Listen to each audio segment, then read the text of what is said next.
ఒక్కపారి Congress party మంత్రులు ఎంపీలు అనుకుంటే చాలు కారు పార్టీ పెట్టిన రజతోత్సవ సభ కంటే ఎక్కువ మందే కాంగ్రెస్ పార్టీ మీటింగ్కి వస్తారట.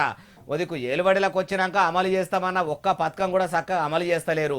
తుంటెత్తేసి ముద్దెత్తుకున్నట్టున్నదని పబ్లిక్ అంటుంటే ఇప్పుడిట్లా ఎవరన్నారంటారా ఈ నుండి. అయ్యా, రోడ్లు బంగ్లాల మంత్రి కోమటిరెడ్డి వెంకటాల సారు ఈ కారు పార్టీ మీటింగ్ చూసినాక మీ కడుపులో ఉన్నది ఏందో గక్కుండ్రి. కేసీఆర్ ఒకటే చెప్తున్నా నీకు, నువ్వు నిండా పెట్టిన వరంగల్ మీటింగ్ చూసినావు నిండా.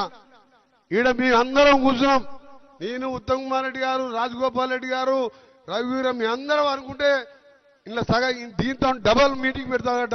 మీకు బీఆర్ఎస్ వాళ్ళు పెట్టిన రజతోత్సవ సభ చూసి కళ్ళు మండినట్టున్నాయి గాని మీ ముచ్చట ఎట్లున్నదంటే పులిని చూసి నక్క వాతలు పెట్టుకుని తయారైంది అన్నట్టున్నాయి. మీరన్నట్టే నీళ్ల మంత్రి Uttam Kumar Reddy sir, MLA Rajagopal Reddy sir, MP Raghuveera Reddy సార్లు అందరు కలిసి మంచిగా కూర్చొని ఇషారా చేసి మీటింగ్ పెట్టుకోండి. పబ్లిక్ ఎంతమంది వస్తారో అప్పుడు చూడండి. ఒదికు మీ షెయి సర్కారు లీడర్లు ఏడనన్నా కనిపిస్తే ఏమా మీరు ఇస్తామన్న 6 గ్యారెంటీలు అని పబ్లిక్ నిలబడ్డ తావుల్ని నిలదీస్తున్నారు. మీరు మీటింగులు పెట్టుడు మీద పెట్టిన మనసు జనం అవసరాలు తీర్చుడు మీద పెడితే 6 గ్యారెంటీలు అమలు చేసుడు మీద పెడితే బహిరంగ సభ పెట్టిన దానికంటే బలంగా ఉంటది అంటుర్రు ఈ ముచ్చటిన్నోళ్ళు.